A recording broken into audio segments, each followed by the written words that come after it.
Good evening. Welcome to Huntingdonshire District Council Development Management Committee meeting.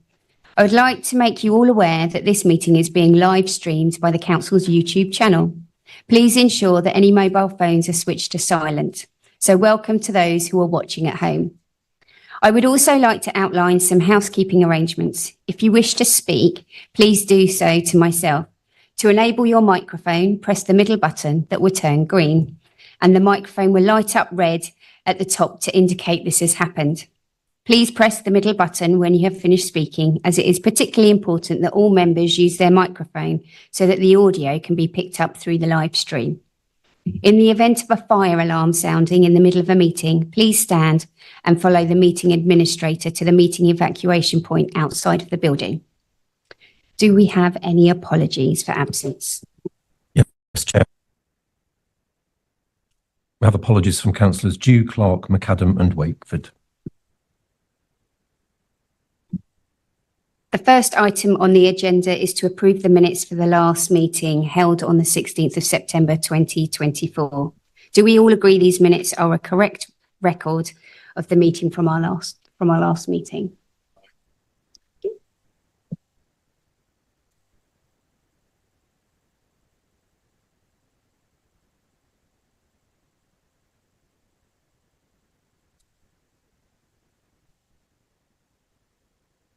We will move on to item 2 on the agenda, which is members' interest. Are there any members that need to declare an interest on any of the items in our agenda tonight? Councillor Niche. Thank you, Chair. Yes, it's item 3A. I'm ward councillor. Thank you very much. Is there any other councillors? There are no other councillors, so we will move on to item 3A on our agenda. So we will have our planning officer, Charlotte Dew, present on the planning application in Bluntisham, which is on pages 9 to 36 on your agenda. Thank you, Chair, and good evening. This is an application for the erection of a detached 3-bedroom bungalow with associated parking for 2 vehicles on land rear of number 17 Bluntisham. The proposal also seeks the demolition of the wall and railings which bind the site to the west. The application has been brought before members as the planning officer's recommendation of refusal is contrary to the parish council's recommendation of refusal. The reason of refusal relates to design and harm to the Bluntisham conservation area. A late representation made by the parish council acknowledges this reason for refusal is similar to the previous application and that highway safety concerns have been resolved. The site is shown on this map as hatched black. In terms of constraints, the site is within Bluntisham Conservation Area and there are several listed buildings within the vicinity of the site. This application is a resubmission of application 23-07094 with slight amendments. The application was refused at February DMC for the following reasons. The impact on the conservation area due to the introduction of tandem development, which would be out of keeping with the prevailing pattern and grain of development along High Street, failed to provide safe and acceptable access arrangements by virtue of insufficient information. This is an aerial view of the site displaying the wider context. The site is outlined in yellow. The site is set back from High Street and behind number 17.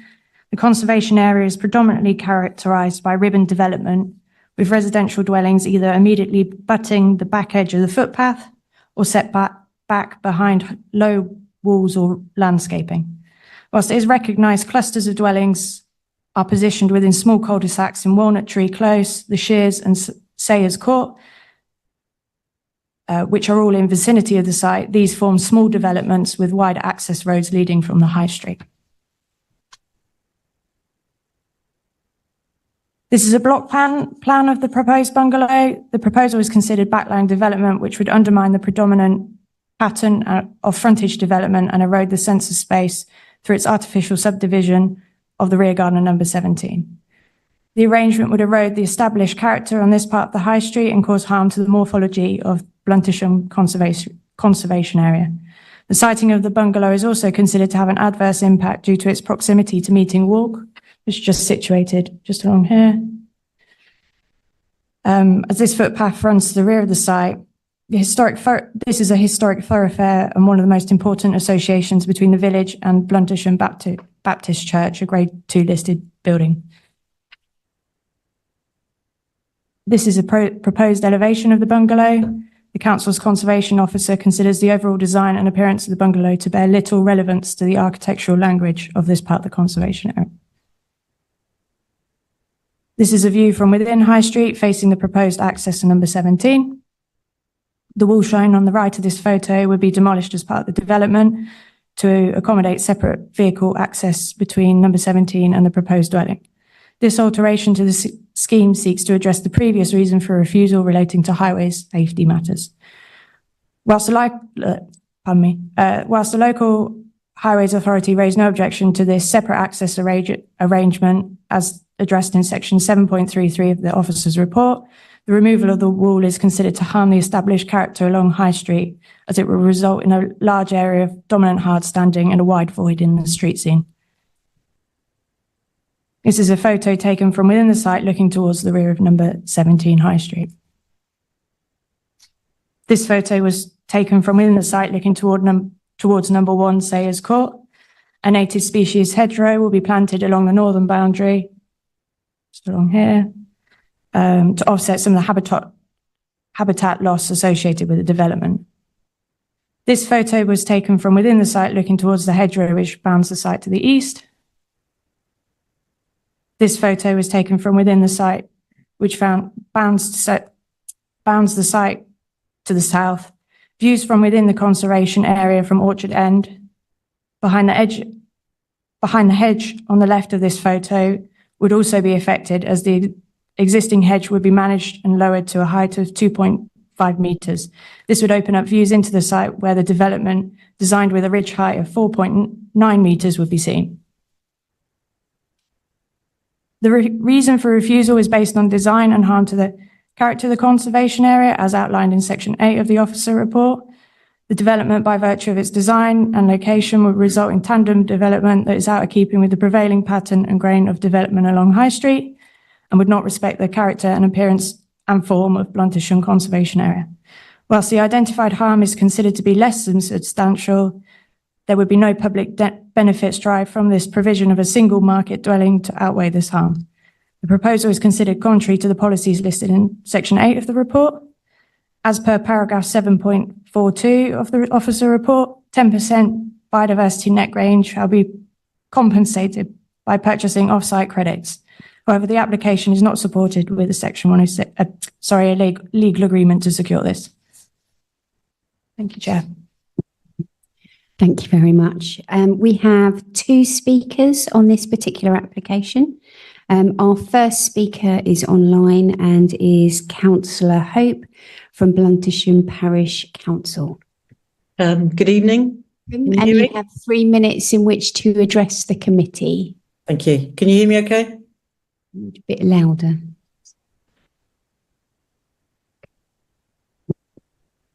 Can you hear me? Keep talking up. Right, Yes, okay. that's I'll fine. keep talking. Fine, okay. Good evening. Just one thing, the officer said that we had refused the application. Bluntisham Parish Council actually approved it, just to correct that from the beginning of her statement. I'm here to speak in support of the application for 17 High Street, Bluntisham. It's been recommended for approval by the Parish Council on 2 occasions. Our recommendations for approval were based on the material planning conditions that we felt able to assess. It was noted in our most recent approval that we respected the assessment of the conservation officer, acknowledging that they would be better placed to make a recommendation on the planning legislation that exists around development within the conservation areas. The garden in which the development is proposed is at the eastern boundary of the conservation area and is not adjacent to any listed buildings. This application has been denied by the conservation officer and their findings are already known to you. Is therefore a case of the amount of weight given to the support given by the parish council and members of the public in Bluntisham against the amount given to the conclusion reached by the conservation officer. This is for members to decide. If permission were to be granted, and as detailed in both parish council submissions, we would ask that the following conditions be applied.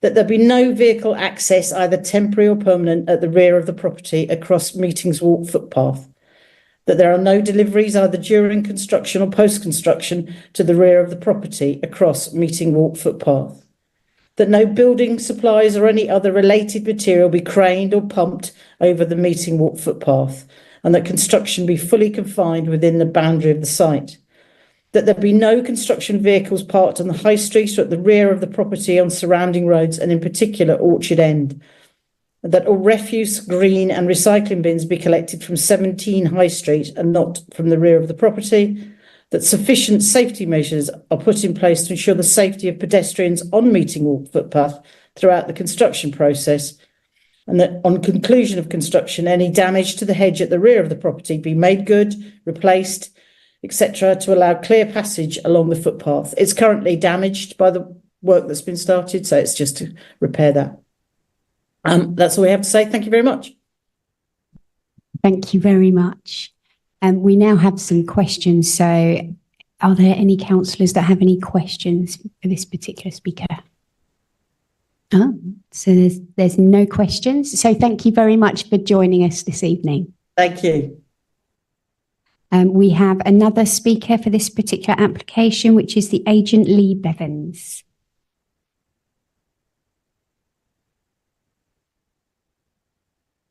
Thank you for joining us this evening. When you're ready, you can press the middle button and it will turn green, and then your microphone will turn red.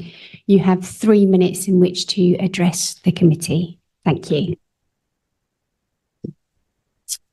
Good evening, and thank you for the opportunity to speak to you tonight.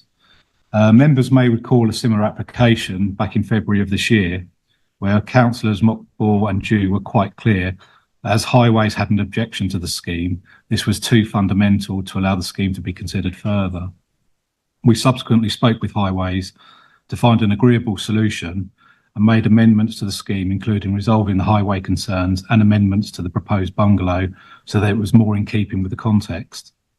The revised scheme has been with Hunts DC since April this year, some 6 months now.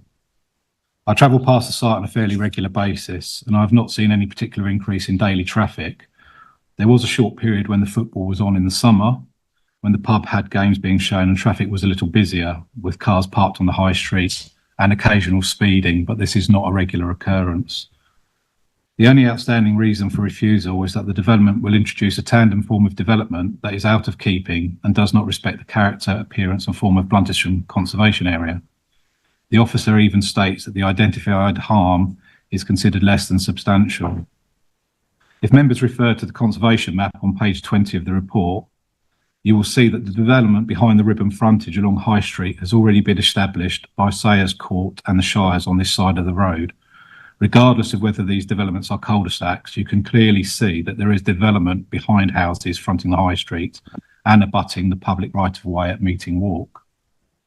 The development will continue the line of dwellings from the north, and being single-storey in height will have less impact on the character of the area. The development will clearly not have any impact on the listed buildings identified in pink. The dwelling is intended to be built by the applicants for their son and daughter to live in. The outbuilding to the rear of the house will not be used by the owners of 17 High Street for parking, and drawings have been forwarded to Hunts DC to show that should this application be approved, then the applicant intends to submit a householder application to convert these buildings into a games room and gym. This will mean that the access will only serve the new dwelling.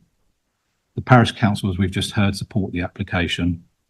This scheme is a sustainable proposal for the site and will support local shops, businesses and facilities, and the benefits do outweigh the harm. We would ask members to go against officer recommendation and approve this modest dwelling. Thank you. Thank you very much. Are there any questions for this particular speaker? There are no questions, so thank you very much for joining us this evening. So we will move on to questions of clarification for our planning officer. Are there any questions? Councillor Sanderson. Thank you, Chair. Just a couple of clarifications on definitions. So 5.3 reflects a religious belief. Didn't know a footpath could be a religious belief, but I wonder if you could just clarify that. And I think our previous speaker may have mentioned it, just some clarification on what a ribbon development is. Thank you.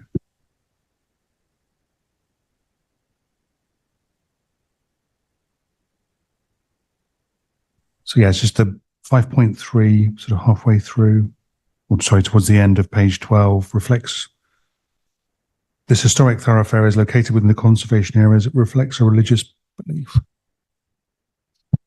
Sorry, it just says mentions about the relationship between the Baptist church and the burial ground. So I think it's the traversing between the two is a historic thoroughfare, from my understanding from the conservation officer's comments. So, yes, I just wondered why that term was used there, but I mean that's fine. You've clarified. And the ribbon development, is there a little more sort of definition on what that is? So in essence, the high street, usually you'd either have dwellings immediately abutting the pathway or set back behind with hedgerows or railings. In this instance, we're looking to the buildings looking to be sited to the rear of the predominant character. Are there any other questions? Councillor Pitt. Thank you, Chair. Could I ask for some advice on how to interpret the conservation area? So it talks about, I tried to find a specific statement, pattern of development along this part of the high street.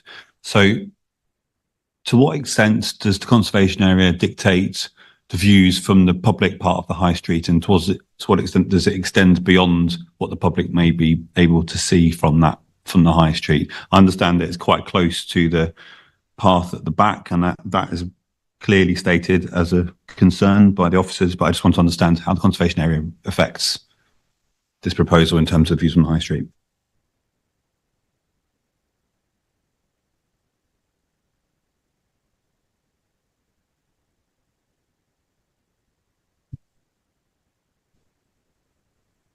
For you, Chair. So I think what's referred to here is the conservation area itself. So there could be views from the public gardens, private gardens, but it also could be from the public area itself. So you've got the orchard end to the rear, which are looking into the conservation area. So it doesn't have to be views within the conservation area, but it could be into it, the setting of the conservation area. So it's not about one particular view. It's about the overall character development along this piece. Councillor Tevlin.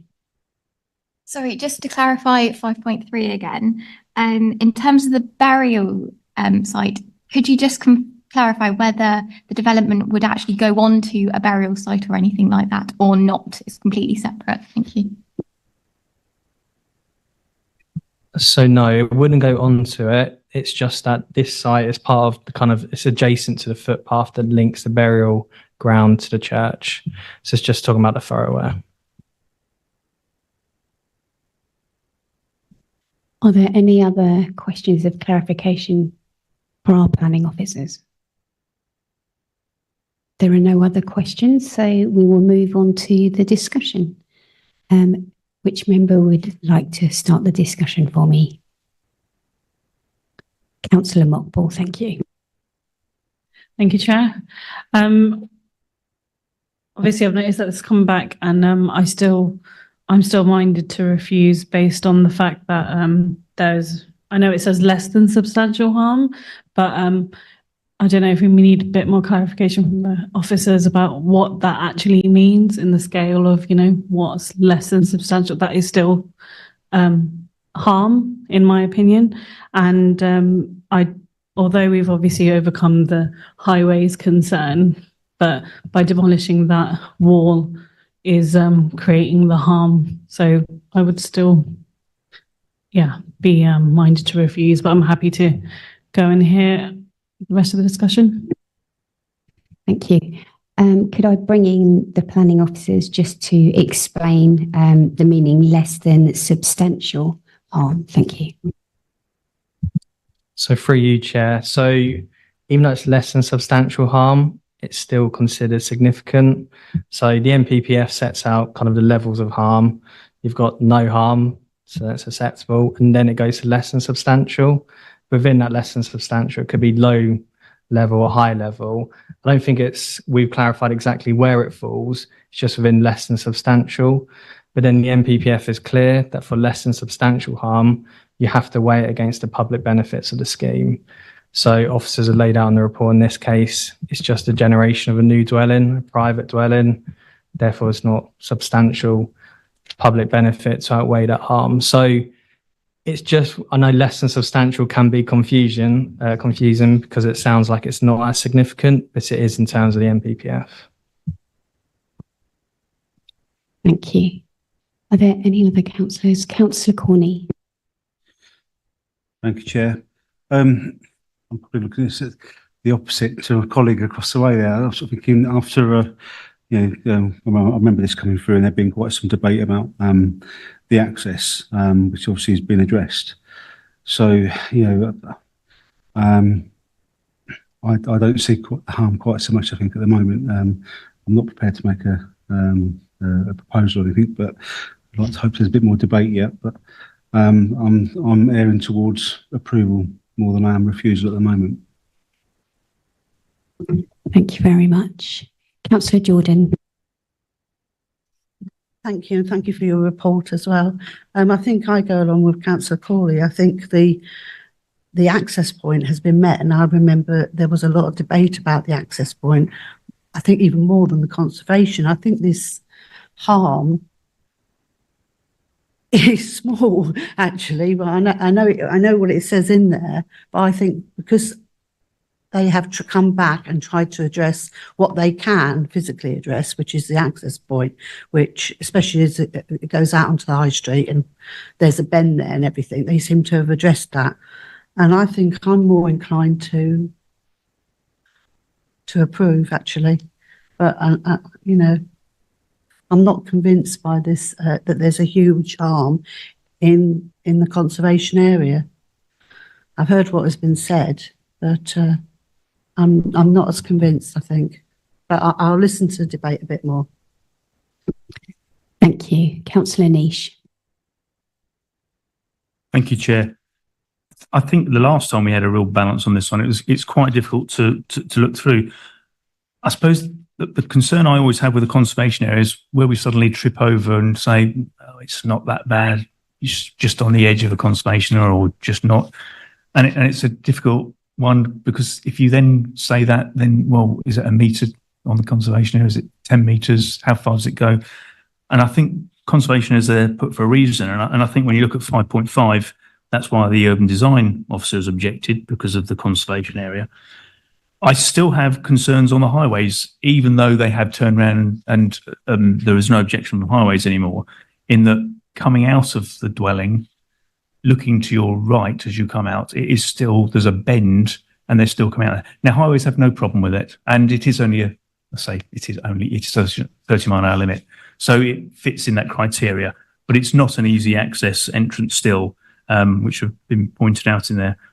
I'm still balanced on it. I think we do have to be mindful of the balance and the weight we put on conservation, but equally the balance of the good, the lesser of the harm that's in there, is still finely balanced in my view. So I just pointed out there for debate. I'm still not sure either way. I'm minded on either side and would like to listen to others who have either for and against as well.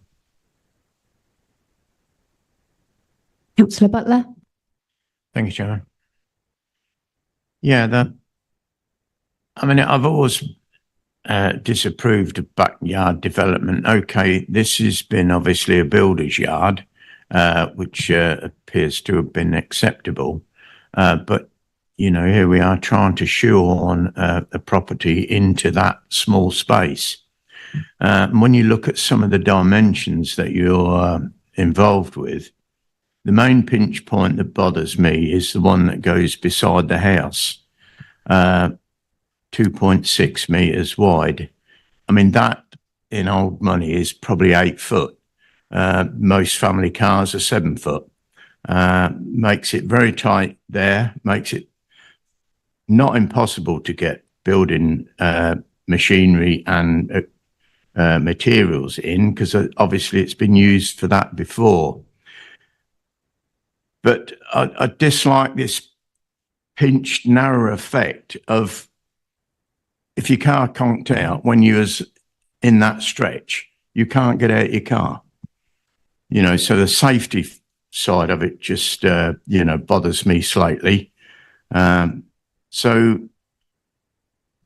we've got planning policies, and that's what we have to go by. I feel sympathetic, like many more do, about this. It would probably be a good use of the site, but with all the other attachments, the narrowness, and there's a gateway behind number 17 where I imagine, will get vehicles in there, positioned in an entirely wrong place, because you'd never turn into it, into that back area, because the width of the roadway. So I just look back on our policies and LP9, LP11, LP12, LP34, section 16 of the National Planning Policy Framework, and the settlement, the whole contrary to criteria of LP9 of the local plan. So I can't support this, Chairman, purely on the fact that it goes against so many of our policies, which I helped to formulate. So I will be voting against it. Thank you. Councillor Tevlin.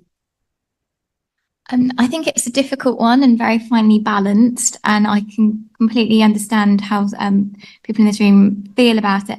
I think the fact it is a bungalow and LP 25 housing mix, again with the MPPF framework, I think in the balance it would be I'm minded to approve, but I can foresee particularly the conservation side, it is difficult. So I'd leave it to the rest of the committee to have their view. Thanks. Thank you. Councillor Sanderson. Thank you, Chair. I think Councillor Niche was right to highlight paragraph 5.5, where the previous concerns here still do stand. I understand that the highways are now content, and the highway safety issues may have been resolved here, but I think halfway through that paragraph, it says the narrow access and backland location creates a poor relationship and reduced legibility from the high street. And the comings and goings could result in adverse amenity impacts to 17 and 19 either side. So although not technically a highway thing, there are still those concerns. And it results in a hard area of prominent, hard standing, detrimental to the character of the high street. So I think there's clear reasons to decline this application as per our recommendation. And like Councillor Butler, I will be voting against. Thank you. Councillor Brereton. Thank you, Chair. Yeah, I agree with Councillor Sanderson. The access down the side of the house is very narrow, and the bend as you're turning right out of the access is very near. Could be quite dangerous, I presume, considering there's going to be more traffic using this drive than there has been previously. And also the amenity for number 17, they're going to lose some of the amenity because there'll be more traffic using that narrow drive beside their house. And also applies to 19, because if the next tenant's residents there will have the extra traffic going past them. So I'm minded to refuse. Thank you. Are there any other councillors that wish to contribute to the discussion? Councillor Pitt. Thank you. If I could ask another question to officers, if that's okay, just to understand. So I think clearly this is one of the more finely balanced of applications that we've seen in this committee since I've joined it. And I think if the officer recommendation had been, for the sake of argument, had been to approve it, I think we would probably be quicker to follow that. That's the sense I'm getting. So I'm just trying to understand, dig into the reasons for refusal that have been put forward, and kind of understand what that mix looks like. Because I think it seems to be 3 or 4 different points, all of which are contributing to less than substantial harm, but I understand the argument that there's not substantial benefit to outweigh the less substantial harm. That makes sense to me. But we've got a reference to the design of the dwelling itself, proximity to meeting walk, on the removal of the wall. Is the design of the building itself, is that something that is a negative impact or just lacks a positive impact? How are you characterising that? Lacks a positive impact as it doesn't contribute to the conservation area.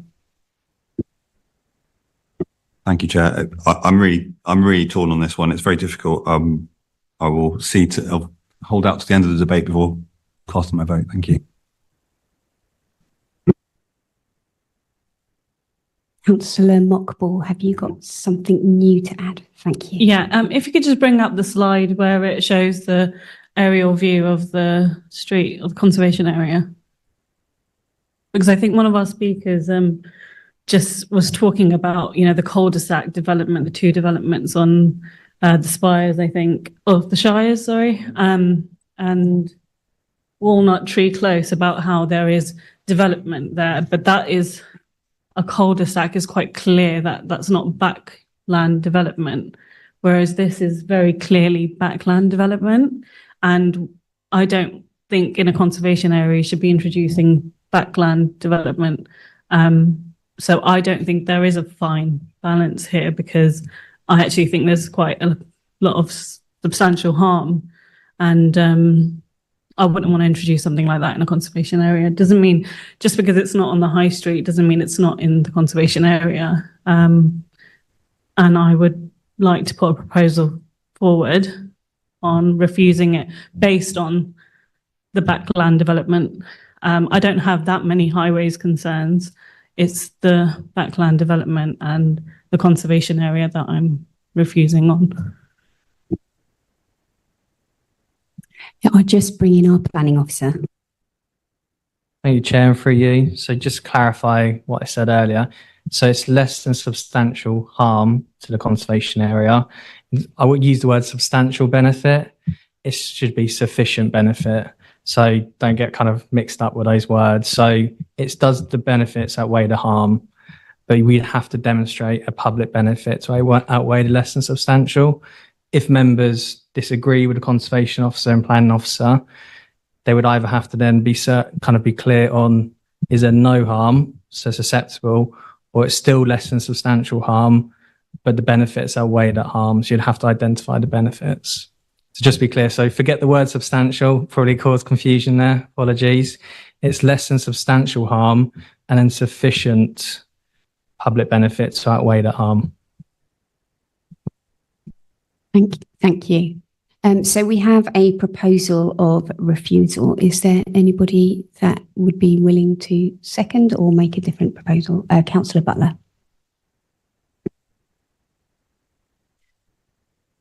So Councillor Butler, you're willing to second? Okay, lovely. Thank you.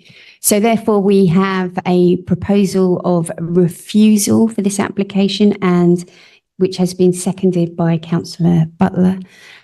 All those that agree with refusing this particular application, can you please raise your hand? So that's refusal. 1, 2, 3, 4, 5, 6, 7, 8, 9. And those that are against refusal, sorry.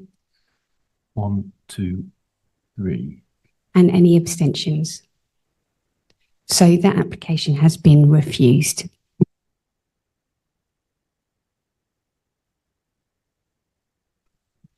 We will move on to the next item on this agenda, which is 3B, which is a planning application in Bythorn and Keyston, and that will be reported to us from our planning officer, Olivia Manton.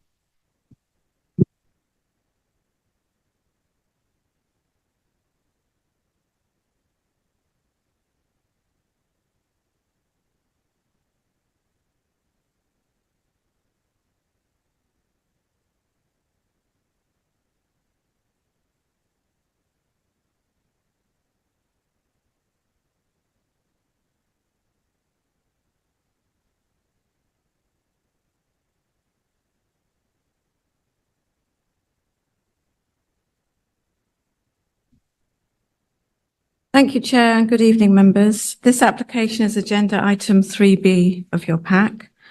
The application before you this evening relates to the change of use of agricultural land use class B to garden land use class C3 and erection of a side shelter part retrospective. It is part retrospective as the land has already been incorporated into the domestic garden of the application site. The application site lies partly within the Keystone Conservation Area, with the host building being within the conservation area and the site sitting adjacent to it outside of the designated conservation area. A Grade 2 listed building, the Mulberries, and Grade 1 listed church, St John the Baptist Church, are located immediately to the west. To the east of the dwelling lies a scheduled monument, which was the site of the old manor house. This application is presented to members because the officer recommendation of refusal differs to that of the parish council, as it is considered that the proposal would not recognise the intrinsic character and beauty of the countryside, and therefore does not accord with LP 10, 11, 12 and 34 of the local plan. This slide shows the site plan with the pink hatched area, shows the conservation area with the listed buildings in pink. And the site of ancient monuments is hatched in grey, just there to the, yeah, just there. Here is an aerial view of the site with the pointer there, red, showing that where the additional plot of land is to be. The site plan shows the site in red with the blue line showing the additional area of land subject to the change of use within the ownership of the applicant. This block plan shows the original property boundary in blue with the additional area of land in pink. And here is the proposed site plan. And you can see the different use of the land there. So you've got some trampoline and gym equipment at the top. Then we've got a fair amount of decking and some water features.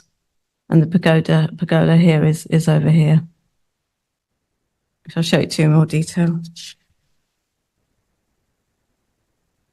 This is the site plan with the planting area. And here are the elevations presented.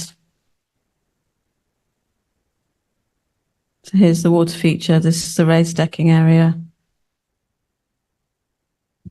And here is a better view of the pergola.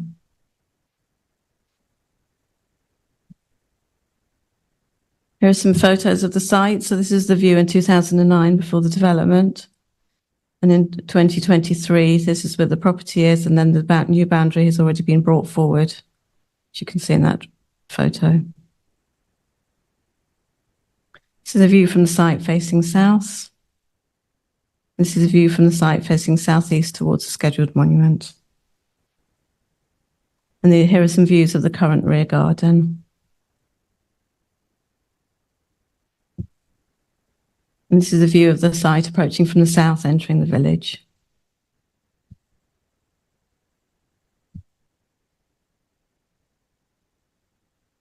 The reasoning for the application is the site sits at a sensitive location at the entrance to the historic core of the village, adjacent to the church and a Grade 2 listed building.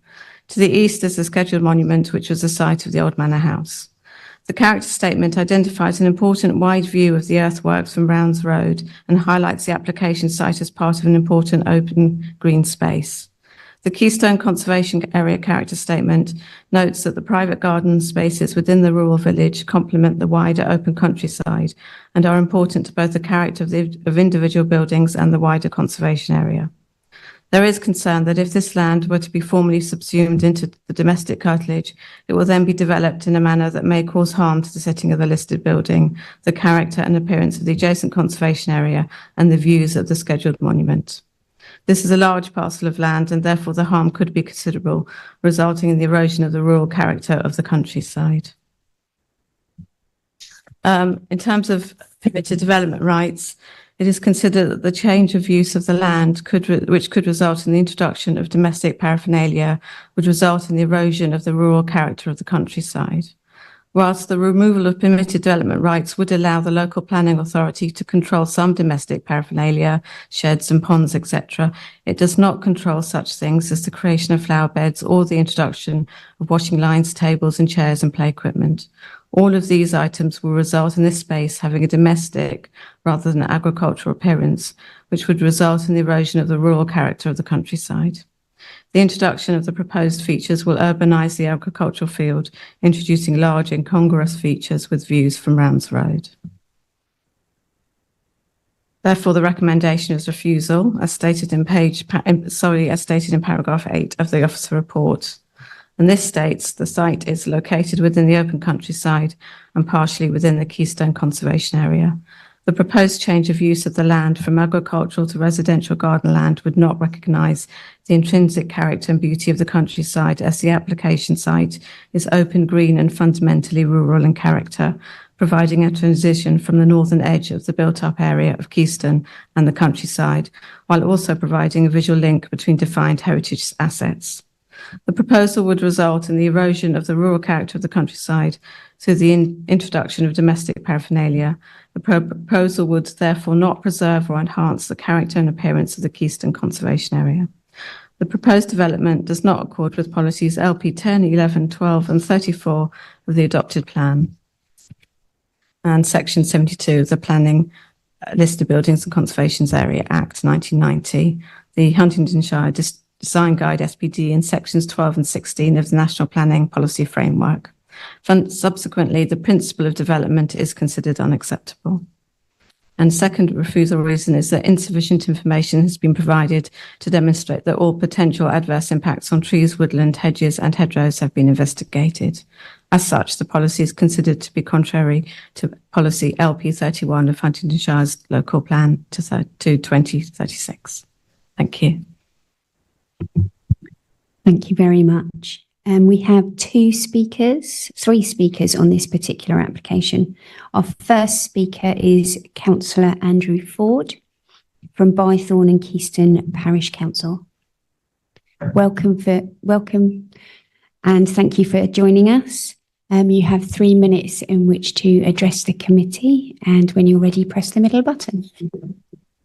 Right. Good evening, ladies and gentlemen. I'm here on behalf of the Parish Council to speak in favour of the application. As a community, we're in the process of determining our local plan. Keystone has a relatively elderly population and we're keen to encourage more families to the village. We have no playing fields or playground, and so as a council, we decided to support this application so that children at Spiller's Yard have somewhere safe to play. Yes, domestic paraphernalia will be in the garden, but this is no different from the mulberries across the road, where there are football nets and a barbecue on view. And at the Firs, the next house down, on the same side of the road, there are sheds and covered areas in their garden for poultry. These things are not mentioned in the report. The applicant has produced a clear plan of their intentions for the land and has crucially agreed to waive developmental rights. As the officer wrote, the change of use of land is not supported unless all PD rights are removed. The land in question, as I'm sure you'll have seen from your visit, is directly beside the road. It is not in the open countryside. It is not part of the conservation area. But we have suggested that it could be brought into that area to give additional LPA control. Within Keystone, other agricultural land has already been incorporated into gardens, and most recently some Grade 1 land received this permission.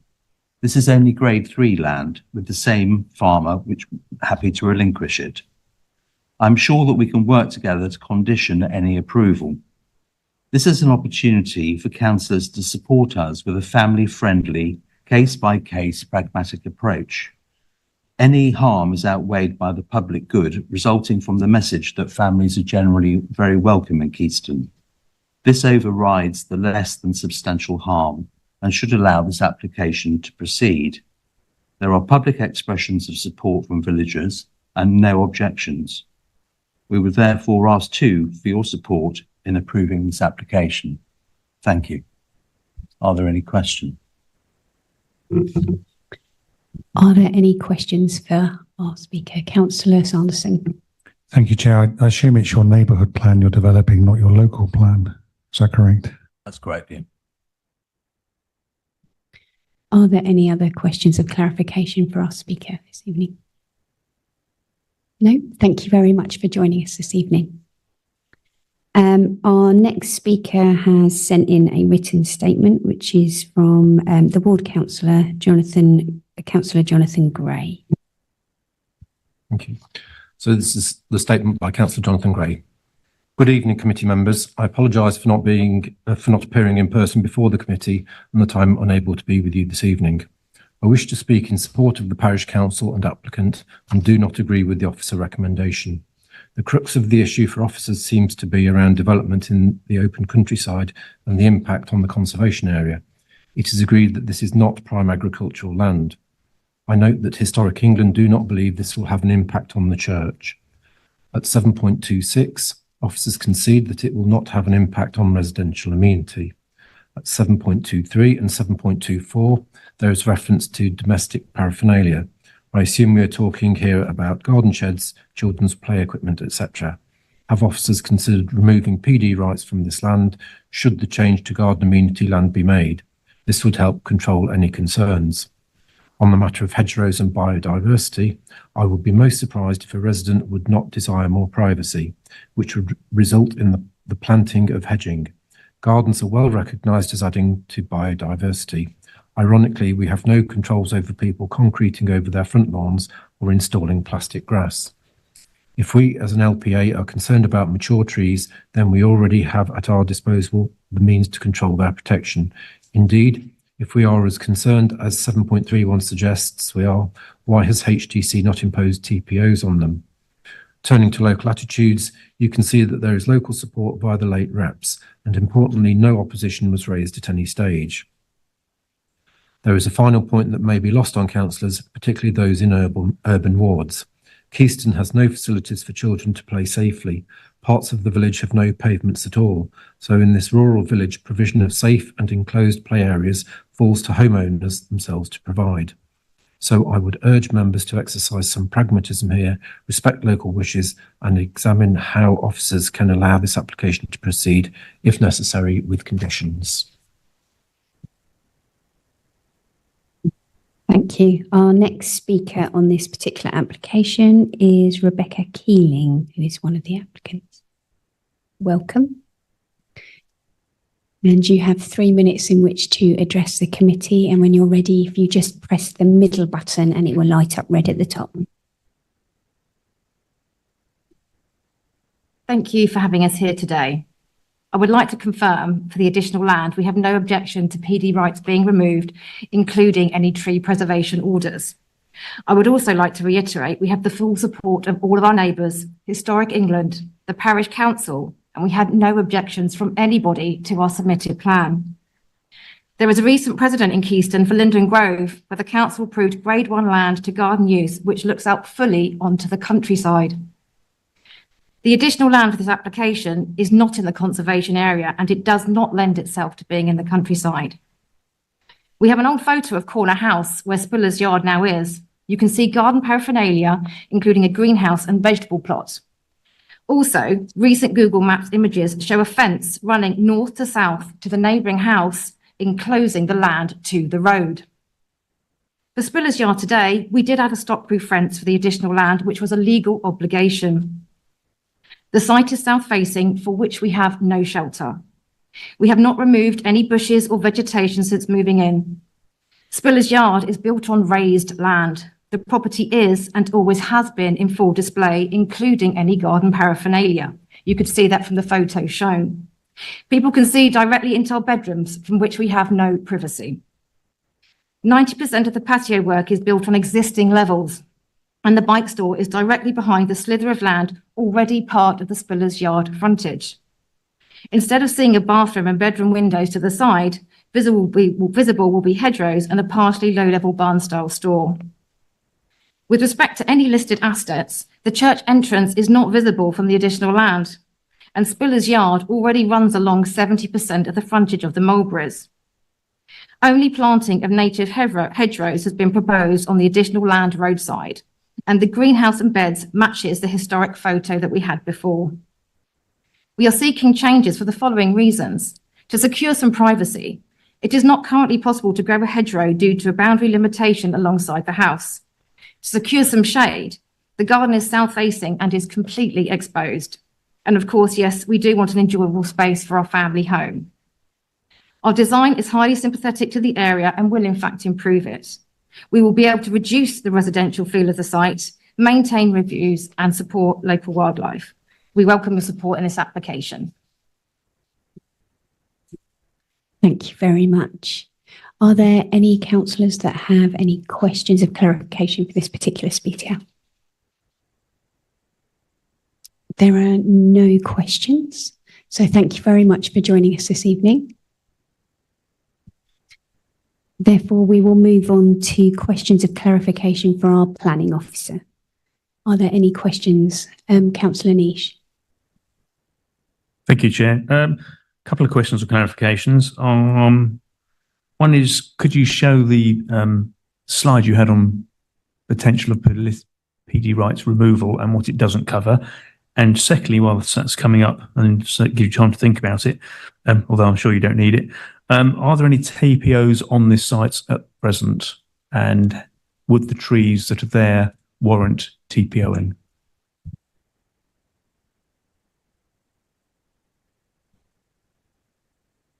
Here's the slide for PD rights. Did you want me to read it through again? Or no? Yeah.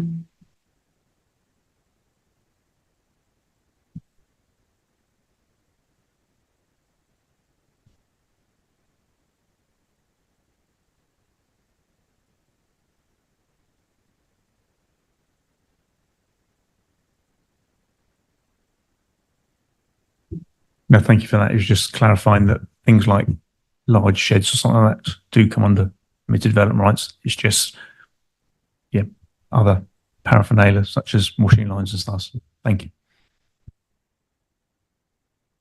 As far as I'm aware, the tree isn't TPO'd at present, and I would need to consult with the arbor officer for his opinion as to whether it could be. Thank you. Councillor Sanderson. I'm just looking for a bit of clarification on page 45. So the second bullet point, it says, there is concern that if this land were to be formally subsumed into the domestic curtilage, it can then be developed under permitted development rights in a manner that may cause harm to the setting of the listed building. Then at 7.23, it says, whilst the removal of PD rights would allow local planning authorities to control some domestic paraphernalia. Maybe I haven't got this quite right in my own mind. We seem to be saying there are PD rights, and then we're saying they've been removed. Is there any certain rights that are being removed here? PD rights have been removed from the development, from the original development. But I think what, as the slide was trying to show, was that we can't control everything. So that even though we can remove PD rights, it would still result in domestic appearance. Okay, that's useful. Thank you. I'll just bring in our senior planning officer. Thank you, Chair, and for you. So just to add to what Olivia said, is that if the change of use is granted to residential, then the land then benefits from residential permitted development rights. So I think that that's kind of what the report is saying, that the change of use is granted, then they get PD rights. Yes, well, you could remove them by condition. It doesn't control everything that comes along with that kind of urbanized and domestic kind of appearance. Are there any other? Councillor Pitt. Thank you, Chair. So the applicant made reference to Linden Grove and maybe there are other instances where agricultural land has had a successful change of use. Are you able to provide any information? I mean, possibly not. I don't know when this might have happened, but what would be the context by which, if that not that specific example, is there sort of a typical sort of scenario whereby it may be more acceptable than this particular application wouldn't be? So for you, Chair, every application is assessed on its own merit, so that's the starting point. I don't know which application they're referring to, and I was trying to find it, but I think it will come down to a number of things. So it's the contribution that land makes to, say, the wider countryside setting or the conservation area. So each land can have a different contribution.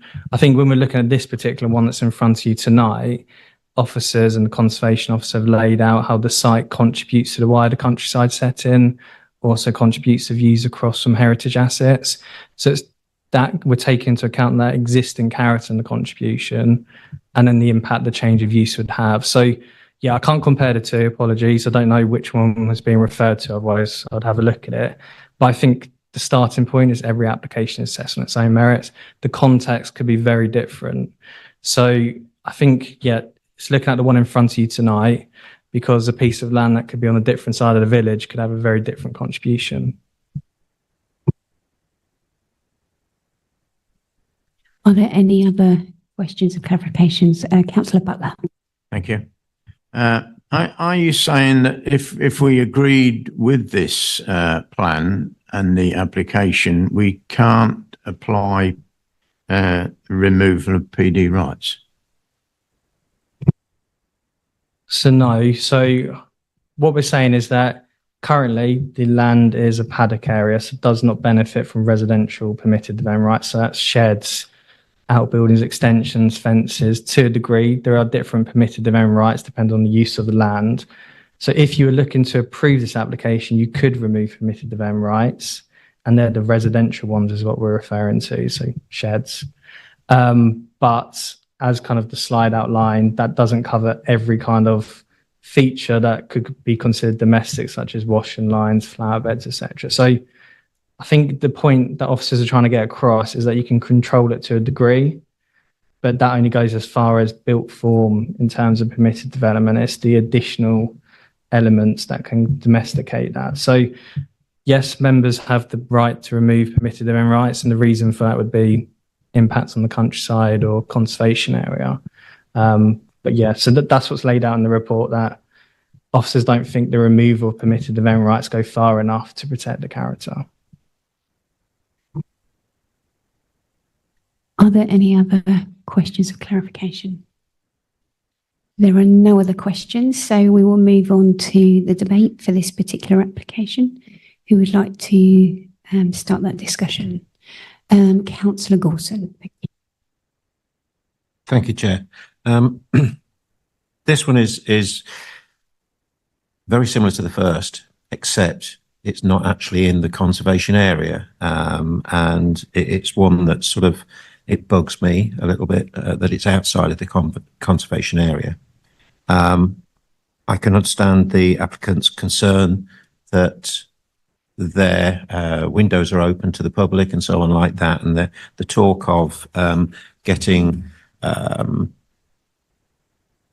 sort of screening via hedge, etc., would actually help them enjoy their back garden and so on. So to my mind at the moment, it's one of those that I'm quite minded to go along with approving, but at this stage I'd like to hear the rest of the members. Councillor Nish. Thank you, Chair. I agree to some aspects with what Councillor Gorson has just said. First of all, I thought it was very similar to the last one, then realised it's not in the conservation area. It's also not a dwelling that's going to be in there at the moment, which is why we would have to be very careful and minded that if we were to approve it, that we'd have to be removal of permitted developments, in my mind anyway. I don't quite agree with the fact that the current occupiers look out and can be looked into, because clearly they purchased it when it was like that, but that's another matter. I do have concerns that, there are areas there that which we look at, and, LP 31, LP 10, 11 and 12, which I do agree with. I'm more balanced on this one to be minded to approve it, purely because I think we do have not complete control, but some control on what would go ahead potentially in the future on this. Bearing in mind, I'd also stipulate that we'd look at the trees that were there and which ones wouldn't be worth putting a tree preservation order on. So at the moment, I'm minded to approve, but I stand on the balance. On the balance of it at the moment, I am tipped towards the approval side, despite there being weight against it. But again, like Councillor Dawson, I'd like to hear what others have to say as well. Councillor Butler. Thank you, Chair. Yeah, this is not straightforward, is it? This is quite a difficult one. When you hear about the situation where no children's play area and that sort of thing, but basically when you come down, the main thing is, do you consider it's in the open countryside? And as it is now, because it's an established part of the development or the property, it doesn't look like open countryside to me.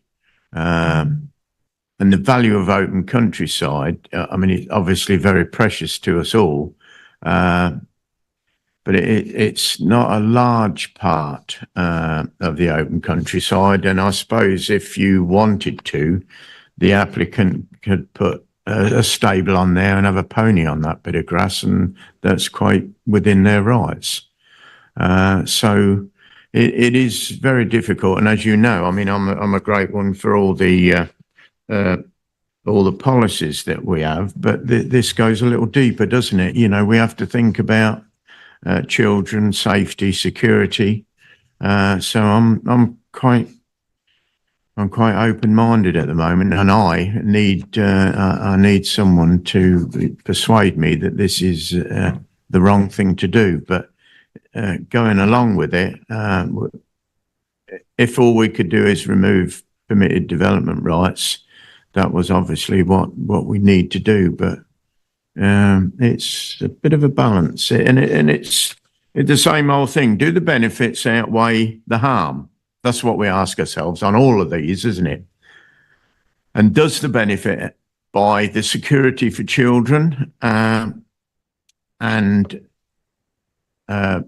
does that outweigh the harm that this might do in the appearance as you travel up that road? Because what you see at the moment is into the property. You can see the windows, you can see everything that's going on. So yeah, difficult, but I'll reserve judgment for a while, if I may, Chairman. Thank you very much.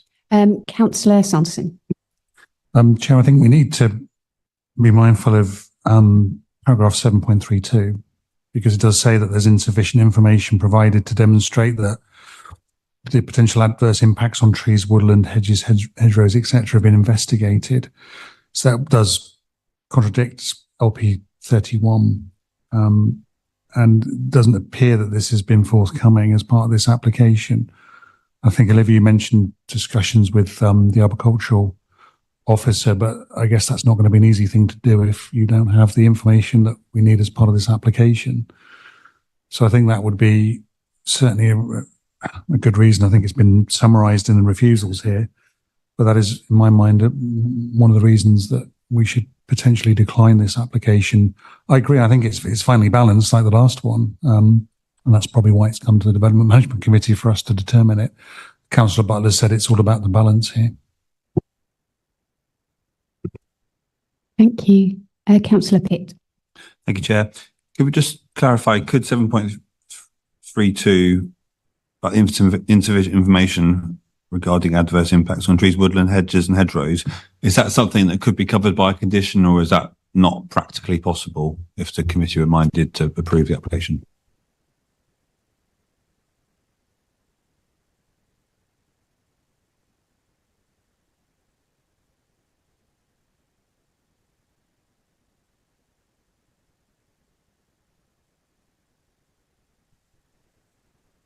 For you, Chair, I think the difficulty is that the tree officer hasn't said you could just leave this up to condition. So looking at their comments, they raise concern that they don't have the information prior to determination. Normally, if they're happy with stuff to be left to condition, they would say, no objection, include condition. So I think just based on the information there, officers have put that reason for refusal forward. Otherwise, it would have been left, say, if approved, include condition. So, but if members feel that it's acceptable, they could impose conditions around that. I think they just have to be mindful that they don't know what the impacts are. If they're unacceptable, at that point, plan permission is granted.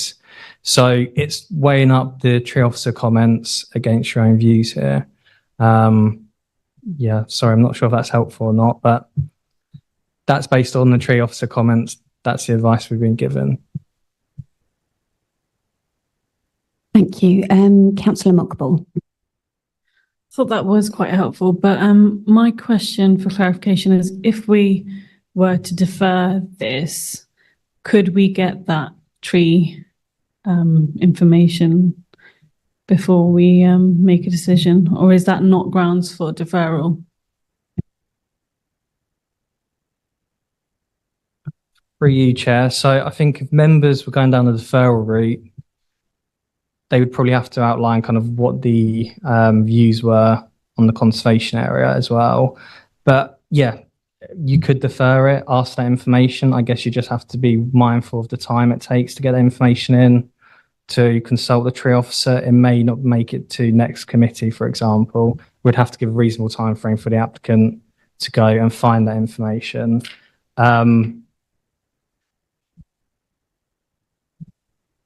Yeah, so I think we'd have to give kind of a clear reason of why you'd want that information. So I think it's heading towards what you'd be looking to achieve. The answer is yes, I guess you can defer it. Is the simple answer. You just have to be mindful of giving them a reasonable time frame to do so. So I mean, so is getting the protection on the trees, is that enough reason? Are you referring to tree preservation order here?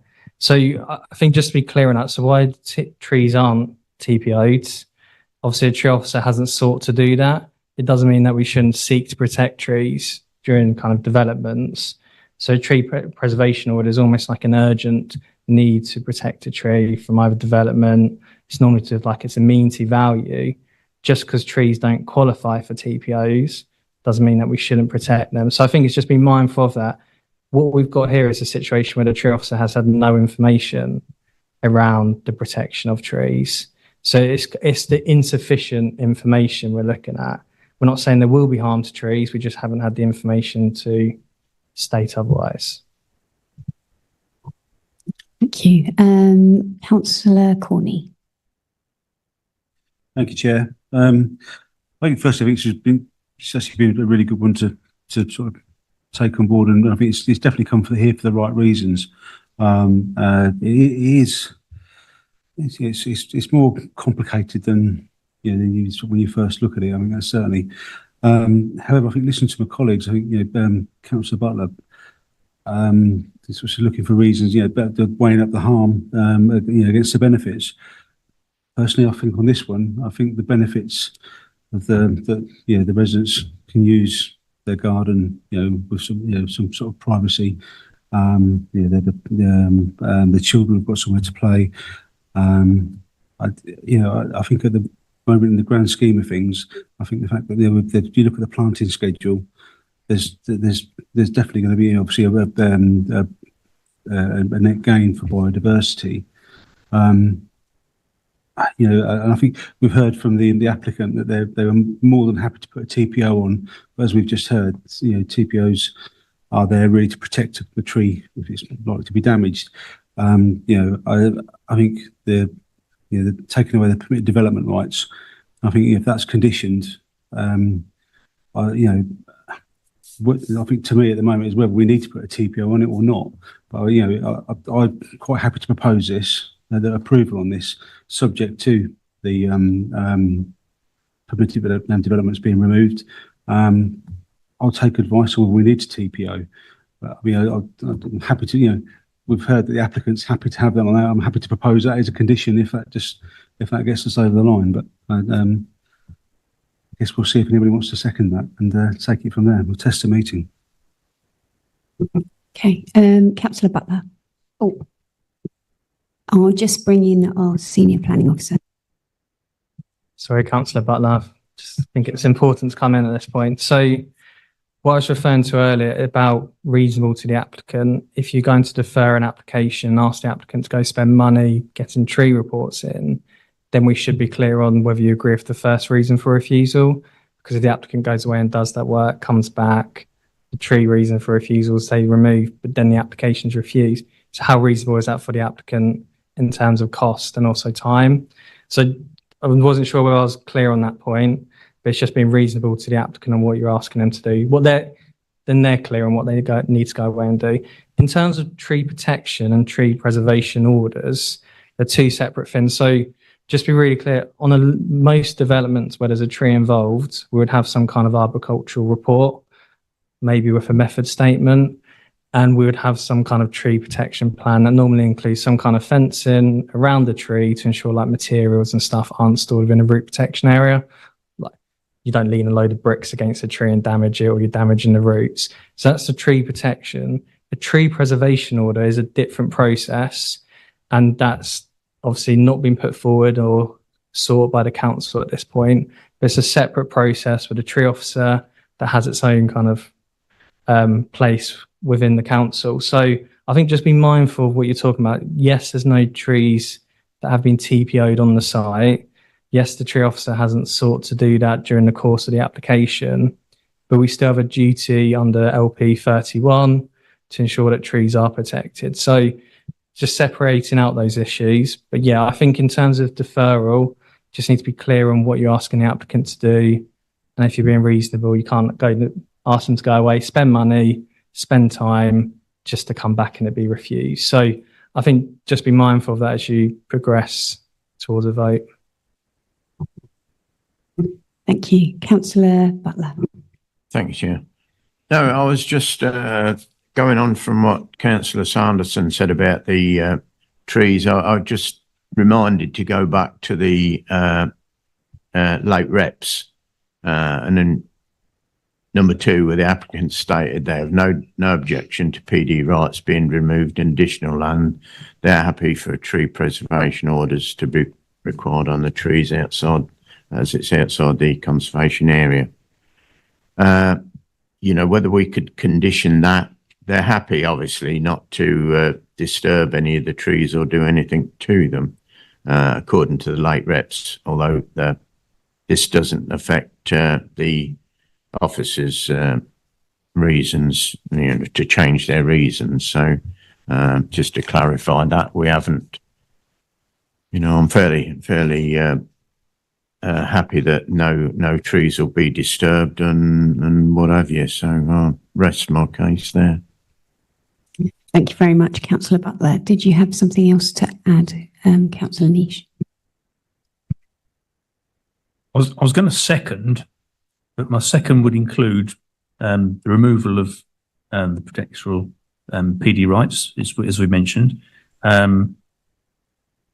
look at to see whether the trees require a temporary preservation order, and provided there is sufficient information provided that is acceptable to the tree officer on, I've got to get it right now, a tree protection order, not preservation, whichever way round it is, so that bricks aren't put up against the trees. That's the protection plan. Thank you. I was trying to find it in here. That would be, I would second it if that would include that on it. Okay, so we have a proposal for approval along with conditions. So the first condition being permitted development rights being removed. The second one having an investigation into tree preservation, tree protection plan. And was there a third? Was it just that one? Yeah, there was a protection preservation order and a protection plan. Thank you. Protection plan. An acceptable protection plan was in place. Now, what I'm not sure is how you can condition those, which is probably where I'm sure an officer will come back and say we can't do that. Okay, I'll bring in our planning officers. Also, are there any other conditions that would need to be brought in? So I think to be clear, apologies, the tree officer hasn't provided comments. This is just the officer said that the no tree information has been provided. So I think in terms of conditions, you'd have your normal time consent, you'd have drawings, removal of all PD rights, arboricultural report and tree protection plan, which one would consult the tree officer on. And then I think you'd also need to consider the fact that, are you happy with the hard and soft landscaping proposals? Because officers wouldn't want to put a condition on without guidance from members on whether you find what they're proposing acceptable, because then we can kind of just get into a loop of potentially refusing a discharge condition. So I think members need to be clear tonight on, shall I pull up the plan? I think that'll probably be more helpful than that. On what the hard and soft landscaping, because then we can just condition they implement what's on the plan. So just bear with.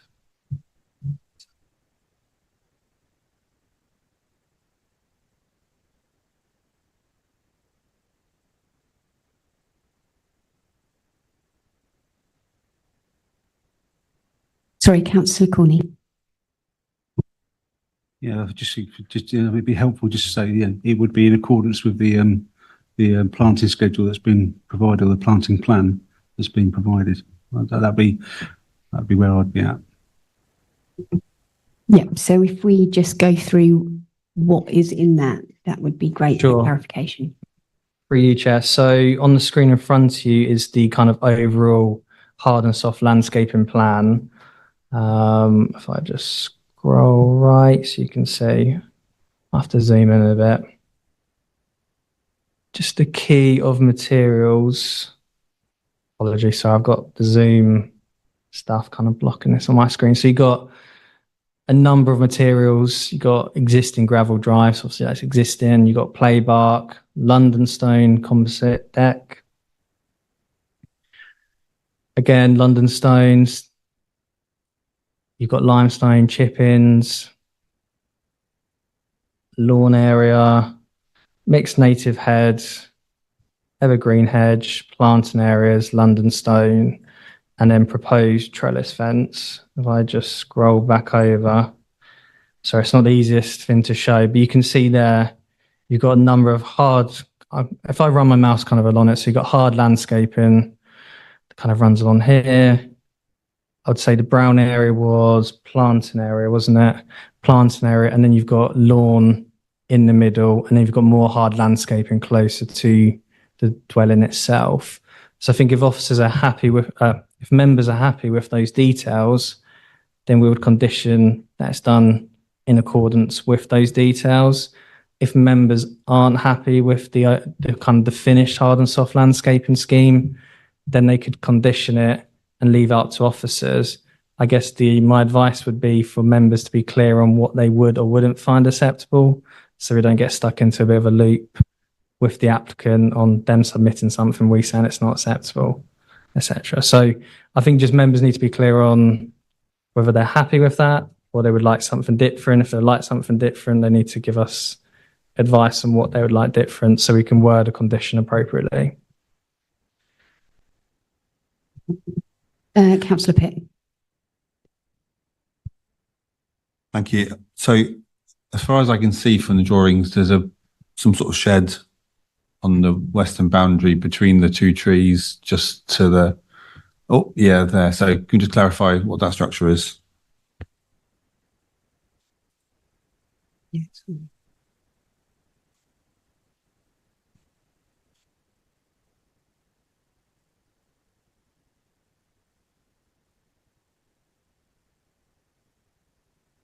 You know what? That's very helpful. Thank you.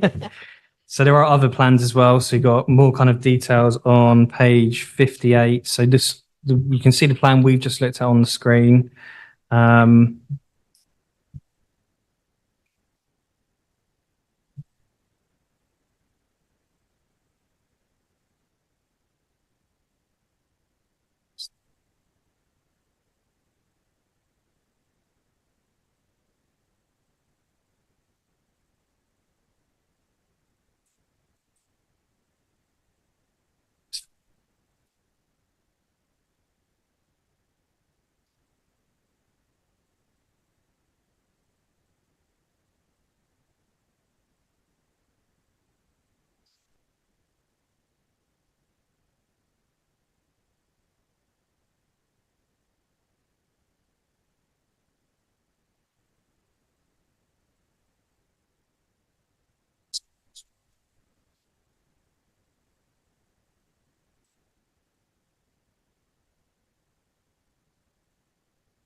Just while we're waiting, Councillor Sanderson, did you have something to? I think, Chair, it'd be useful if members know what they're going to be voting on, because it sounds like we've had an amendment to the main recommendation here. It's not just simply a difference. There's other details here, and I think it was Councillor Niche, Councillor Corney have proposed and seconded an amendment. If we could just be clear on what that is and how that will be read, I think that would help. Yeah, so if we just give our planning officers a moment. Councillor Butler.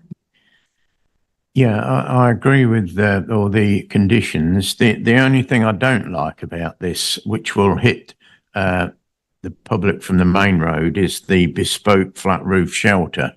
I think that's totally out of character, to be honest, and I think that may spoil the openness of the site. You know, that will hit you as being a real solid built form there, where the other is just general garden stuff and a bike shed and what have you. So that part of it, I'm not happy, Chairman. Thank you.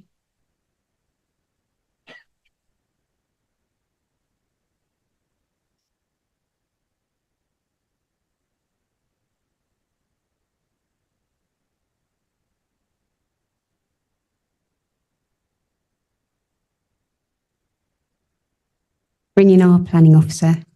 Thank you, Chair. So from listening, obviously, Councillor Butler has indicated that something's not acceptable on the plan.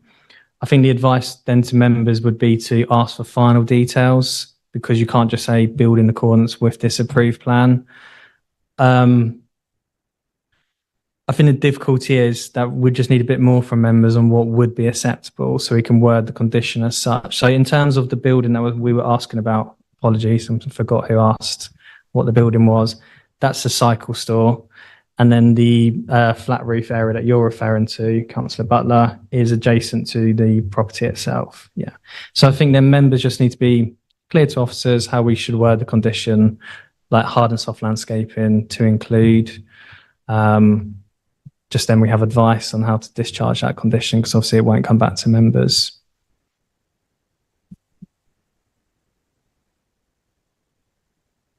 Councillor Corney. Just for clarity then, so I don't know if hopefully this will be helpful to everybody. At present, that it's grassland. The owner of that at the moment, could they just put a field shelter in there for horses at the moment anyway? I just think, I'm playing devil's advocate here a little bit, but I just think, we're going down a bit of a rabbit hole.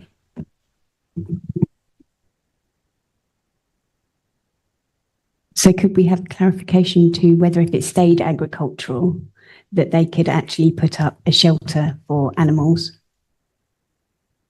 Or they could build?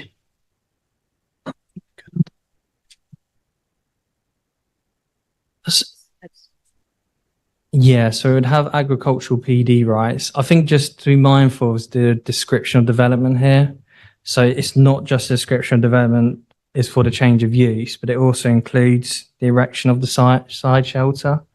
So if you find that unacceptable, you obviously cannot approve this application because it's contained within the application. So I think, to be clear, on the hard and soft landscaping plan we'll look at, the flat roof that Councillor Butler's referring to, they're actually applying for plan permission for that, and it's within the description. So if you look to approve the change of use, you have to approve that as well. In terms of the shed and kind of the hard landscaping, that's what we'd consider the hard and soft landscaping. So the actual built structure itself is being applied for plan permission. In terms of the agricultural PD rights, yes, without looking at them in detail, they would have to meet certain criteria for them to do so. But it wouldn't be attached to a building, and there'd be limits on height and location, I'm sure. But in this case, that's not what we're looking at. We're looking at a change of use with a side shelter. So I think members just need to be mindful of what they're finding acceptable here and what they're looking to approve, what they're willing to leave up to condition. So it's not as straightforward as just a change of use, this one. You've also got the side shelter and then the hard and soft landscaping.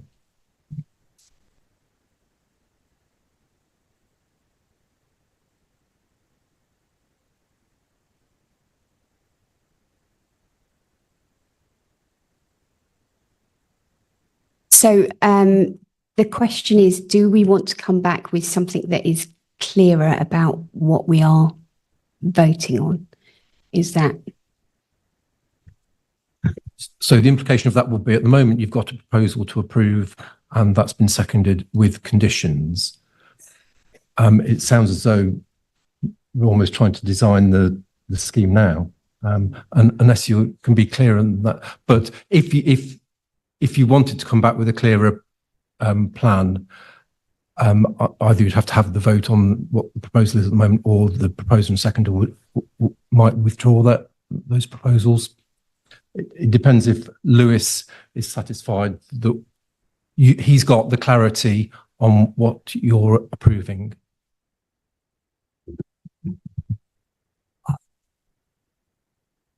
The clearest way to put this, so the application is asking for the change of use, but it's also asking for that side shelter. So that's a complete package. You can't approve one feature, not the other. In terms of the plan that you've seen, you've kind of got two options. One, you say, yes, everything on that plan is acceptable, and let's just do it in accordance with that plan. Or you say, no, it's not. Or we say, notwithstanding that plan, details need to be submitted. I think the concern that officers have is that we just need guidance from members on what they would find acceptable there, so we don't end up in a bit of a loop of a discharge of conditions where the applicant tries to submit details to us, we don't find them acceptable and we refuse it. So that's why we need members' guidance on what they would find acceptable there. So it's not about redesigning the scheme as such, it's about being very clear on what we're approving tonight and what the parameters are for any further information that we're asking for from the applicant. So I think, yeah, in terms of the side shelter, obviously Councillor Butler is not happy with that. I haven't heard from other people, so that's kind of still up for discussion. Whether the change of use, if that's acceptable in principle, you need to then give us direction as officers what you'd find acceptable in terms of hard and soft landscaping features. Noting that you've also mentioned that you'd remove all permitted development rights, so then they would have to apply for stuff, but we can control hard and soft landscaping through condition.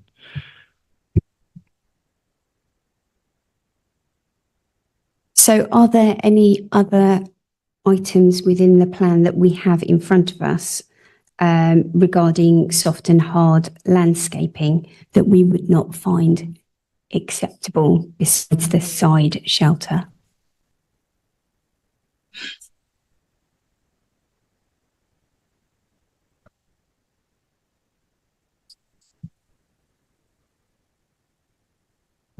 Okay, so yes, Councillor Corney.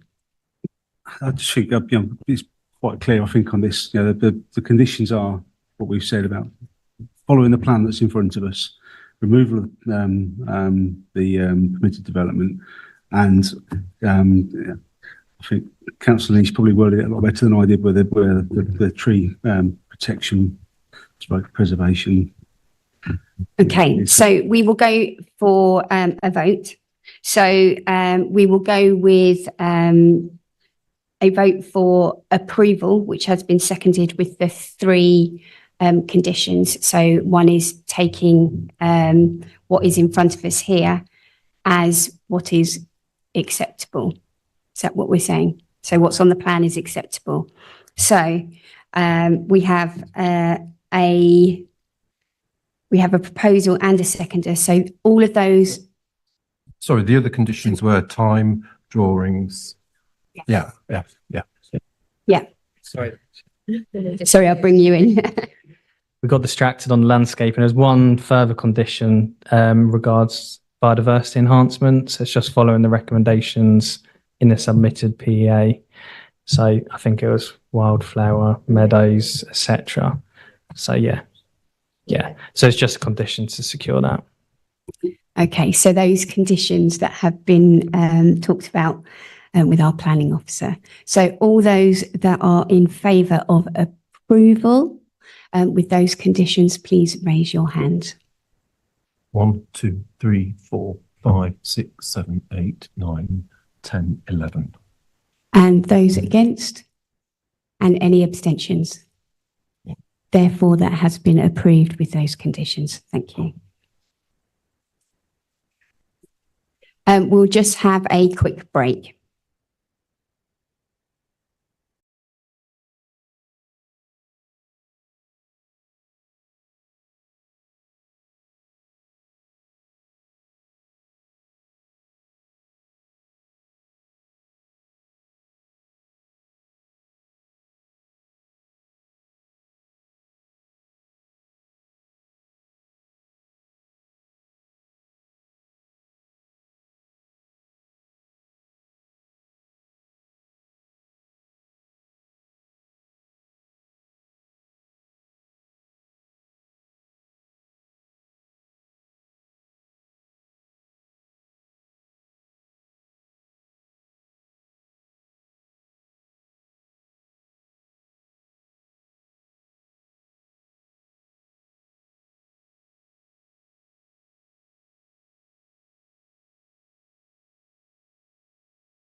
Item 3C on the agenda, which is an application in Abbottsley, which is on pages 65 to 96 in our packs today. And that will be presented by Olivia Manton. Thank you.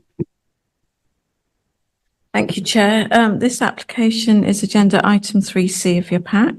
The application before you this evening relates to the proposed erection of a new single-family dwelling with associated landscaping within the Abbottsley Conservation Area.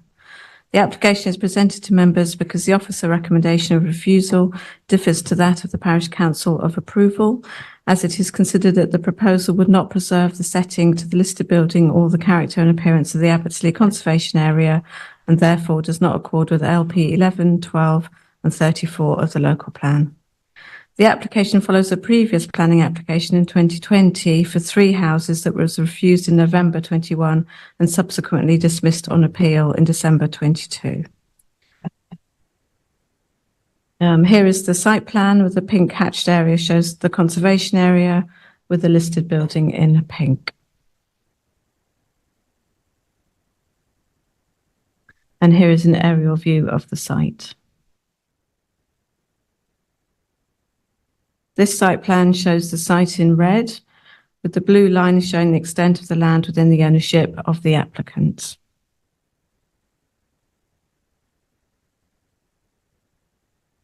This is the proposed site plan, proposed elevations, and proposed floor plans. And here we have a comparison of the new dwelling with the existing, both the cottage and the barn. And you can see that proposed dwelling is larger than the existing cottage and barn that are within the curtilage of the site.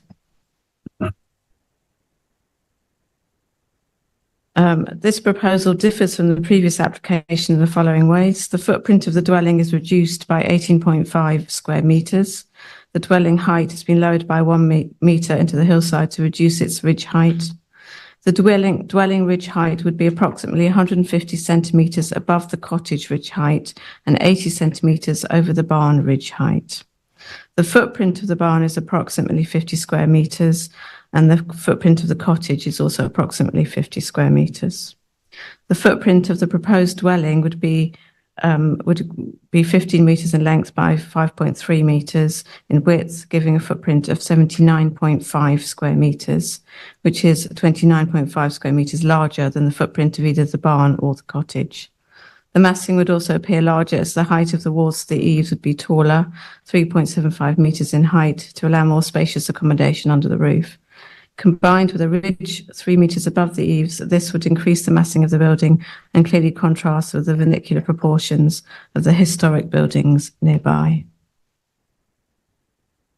Here's a photo of Blacksmith's Cottage and the barn. This is a view of the proposed site.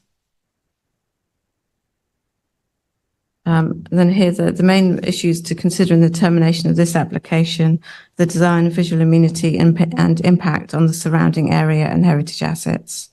Officers have given special attention to the desirability of preserving or enhancing the character or appearance of the conservation area.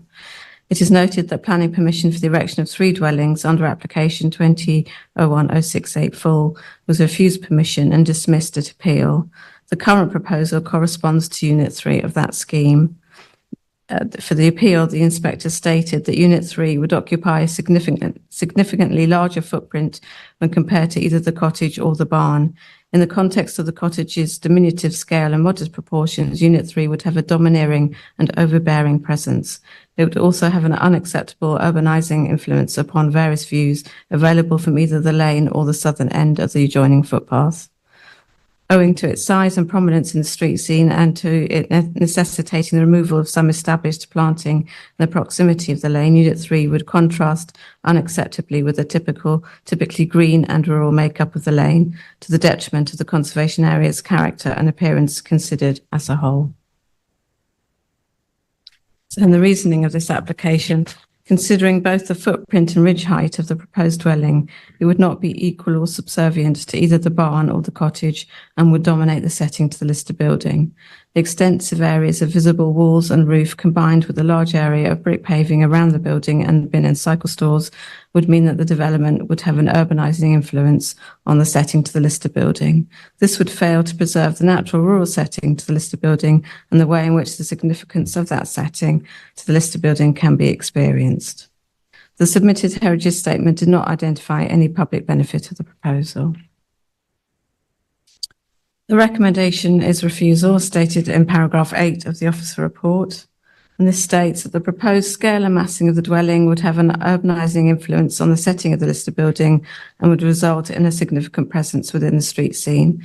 The development would considerably alter this semi-rural and verdant historic space within Abbottsley Conservation Area, as the proposed dwelling would create a strident element within the original historic curtilage of the Grade 2 listed blacksmith's cottage and barn, which would detract from its setting and would cause harm to its significance within the historic core of the village.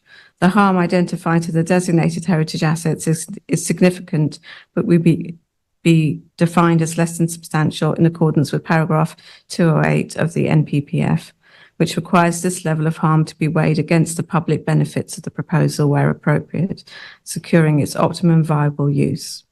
The level of harm caused to the designated heritage assets would not be outweighed by the public benefits of this minor development of one dwelling in this rural small settlement with limited sustainability benefits, and the proposal is therefore contrary to policies LP 2, 9, 11, 12, parts A, B and C, and LP 34 of the Huntingdonshire Local Plan to 2036 and paragraph 208 of the NPPF 2023.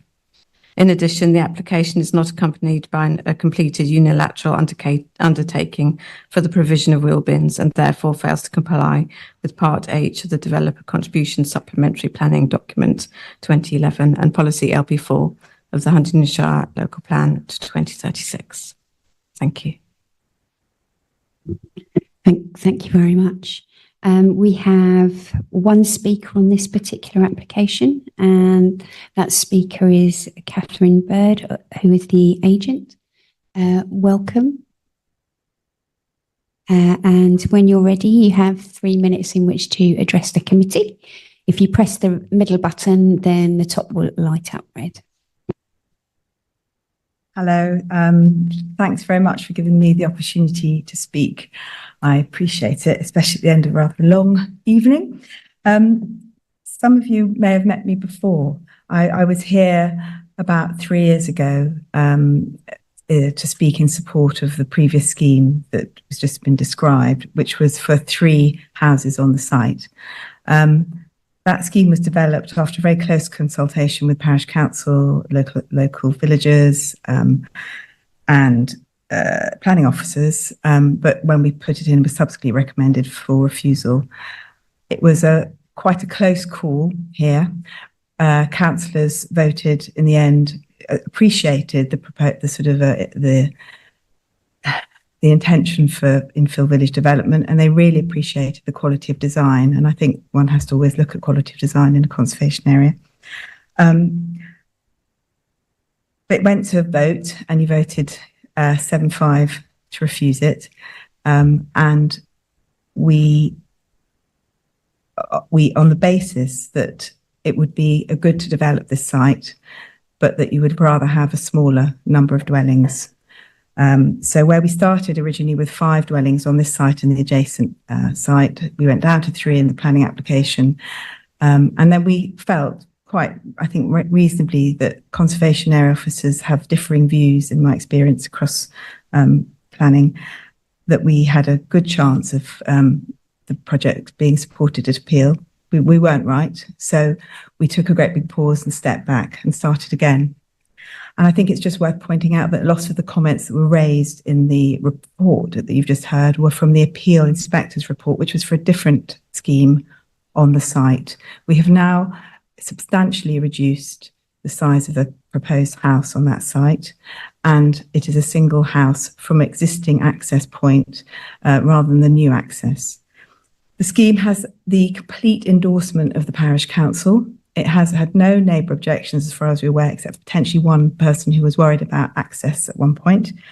And in fact, in my experience, incredibly glowing letter from the parish council, which it's worth reading some bits out of. It's a modest 2-bedroom house of sympathetic scale and design in relation to the existing cottage and barn. It would have limited impact on the wider surrounding area. And we agreed it's very sensitive in terms of ecology, biodiversity, trees and landscaping. We really adjusted the scheme, but unfortunately we found, and we've listened to parish council, we've listened to neighbours, and I didn't start off by telling you that we are a long-standing family in the village. My grandmother left the site, my parents and her sisters, and we just want to do the best for the site.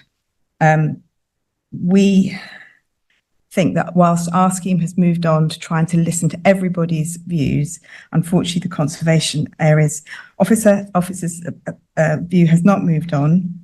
And we do think that this idea of this urbanising influence in the centre of village slightly overstates the impact of this modest house, which will be set behind greenery, hedgerows and trees, which will be a sustainable, well-designed, low-energy house. And I'm just really here to ask you to give it the support that we feel it deserves.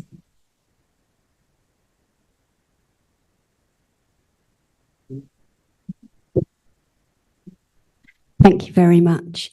Are there any questions of clarification for this particular speaker? Councillor Brereton. Thank you, Chair. You mentioned the existing access and a new access. It shows on the drawing the access is halfway down the lane. Where is the access now, please?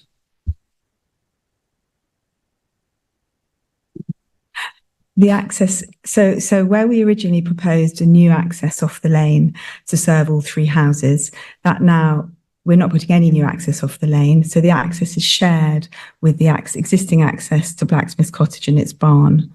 So there's no change to the exit and entry point onto the street.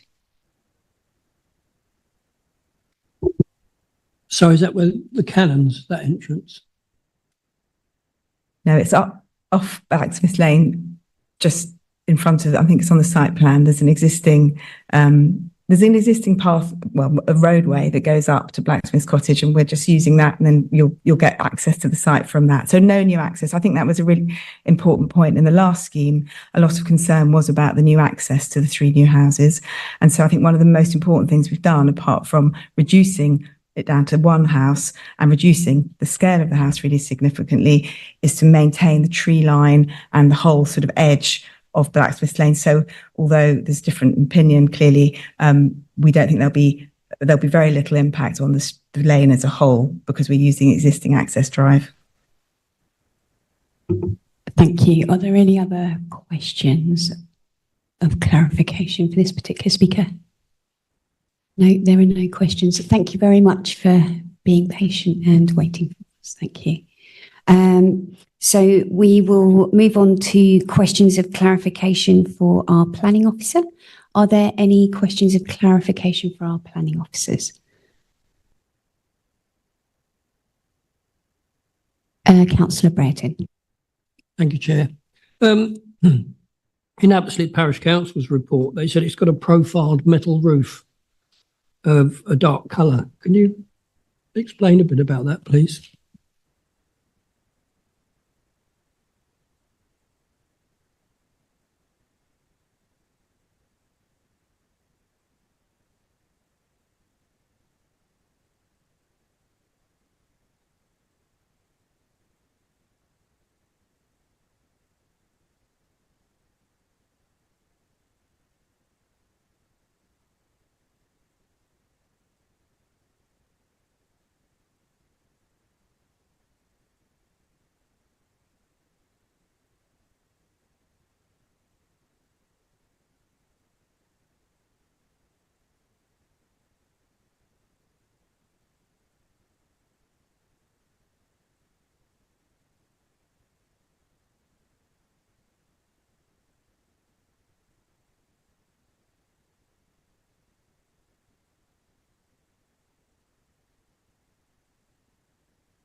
Yes, the application does confirm this is a sheet metal roof.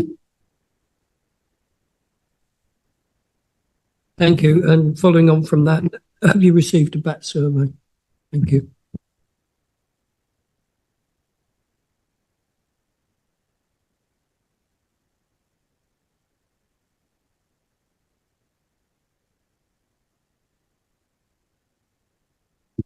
From memory, I think it was the PEA just said that this agreed that the bat survey wasn't required in this instance for this application.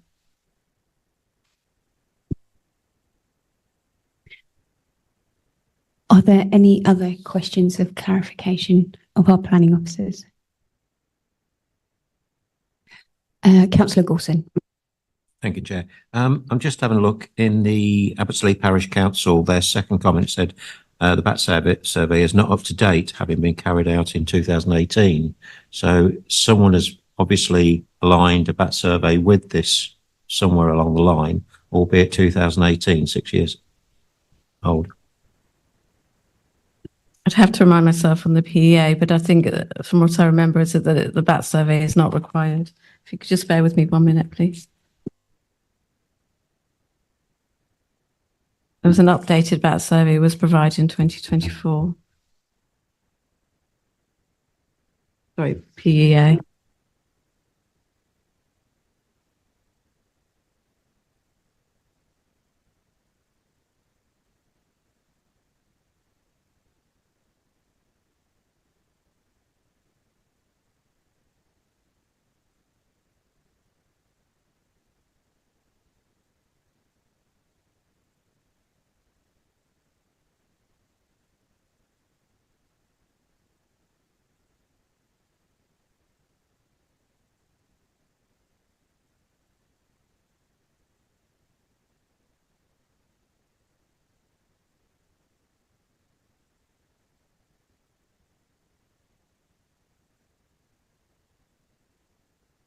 Yeah, the PEA does state that a bat survey isn't required. That the significant impacts on protected animal species are not predicted in relation to the proposed development. If it was required, they would state that would be a requirement, and we would have to get the bat survey results before any determination. But it's not a requirement in this application. Thank you for clarifying that. Councillor Niche. Thank you, Chair. We mentioned, has been mentioned on several occasions, the planning appeal that went through. Could you just confirm again, when they're talking about Unit 3, the difference in the sizing between the one that went to appeal and the one that's currently there, please? Yeah, on this application.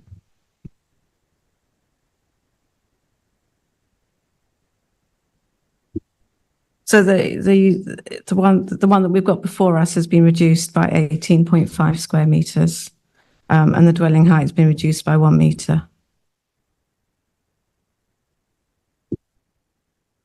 But the dwelling height would still be approximately 150 centimeters above the cottage ridge height. So there is still an increased height, but it has been reduced.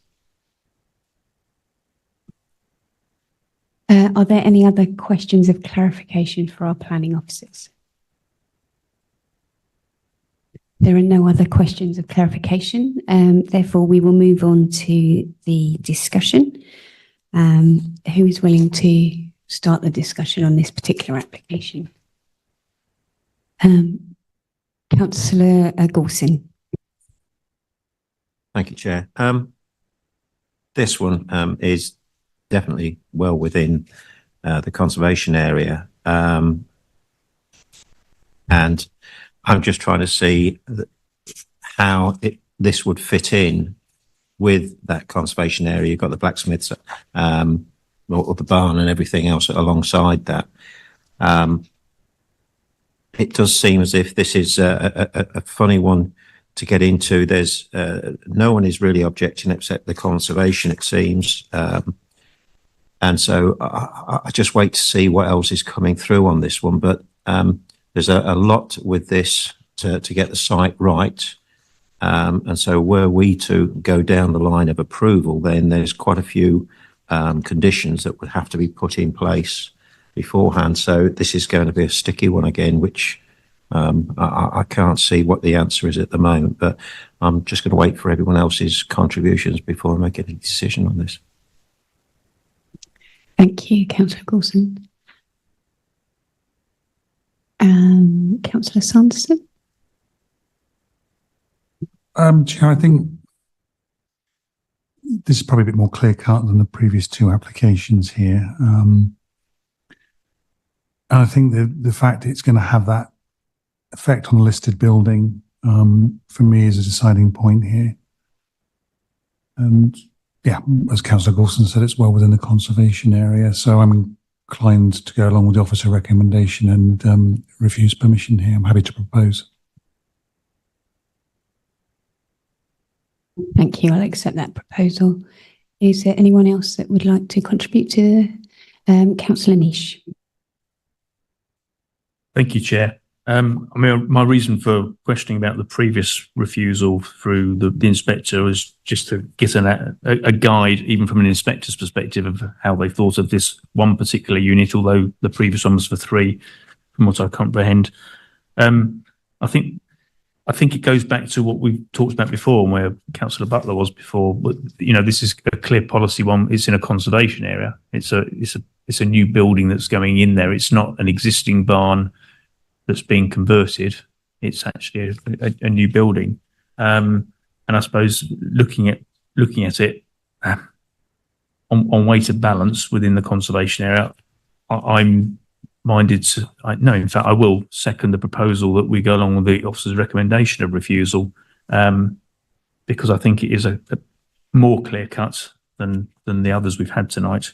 And therefore, I think it is right to refuse this one on those grounds. Thank you. Thank you, Councillor Niche. Is there anyone else that wishes to contribute to the discussion? Councillor Corney.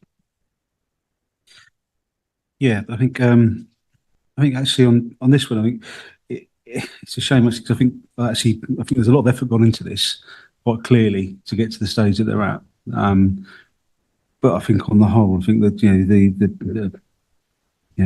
I think for the reasons that have already been given, I think it's just the weight against it is just too great. I think it's as much as I actually like, I actually like what's in front of us. I think it's it's certainly the best of, when you look back at the other previous applications, it's certainly the best applications that we've had. But it's just simply the weight against it is too great on this. I think it's probably the right decision.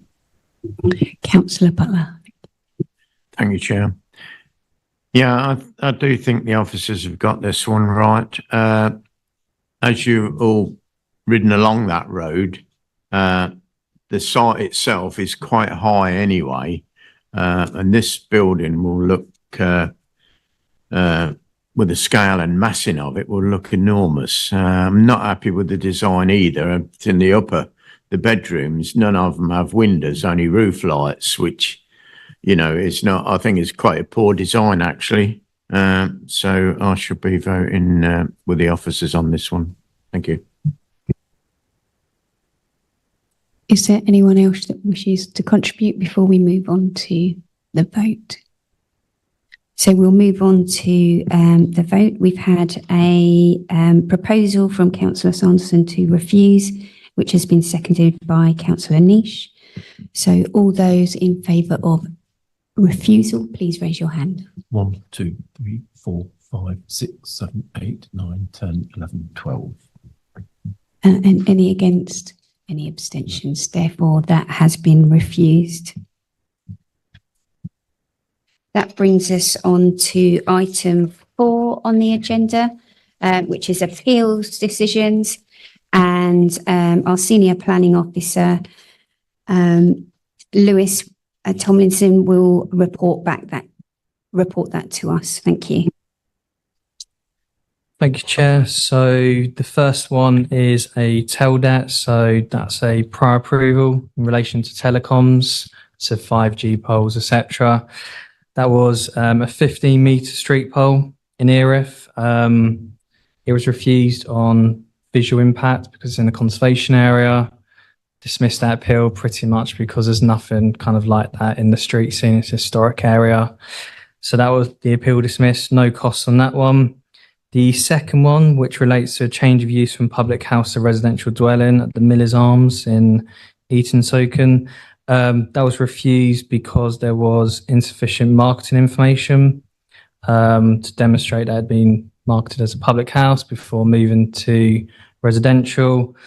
They also submitted a revised application, with more information of how they marketed it. Officers then found that revised application to be sufficient, approved it, hence they withdrew this appeal. And then the last two relate to Hemingford Park Hall. This was a hearing I did about a month ago. It's for the retention of a pool building on at a listed building. The application was appealed against non-determination. It didn't make it outside of validation. During the course of the appeal, it was found that officers were correct in saying that plans were inaccurate. They then submitted revised plans, but the inspector decided not to accept them during the course of the appeal, which then led them to withdraw their appeal because they can't rely on inaccurate plans. So they will need to resubmit an application for assessment by the local planning authority. Thank you, Chair. Thank you very much. I'd just like to say thank you to our planning officers for all the hard work that they've put into preparing the reports this evening, and also to our members for their contribution. So that brings us to the end of this meeting.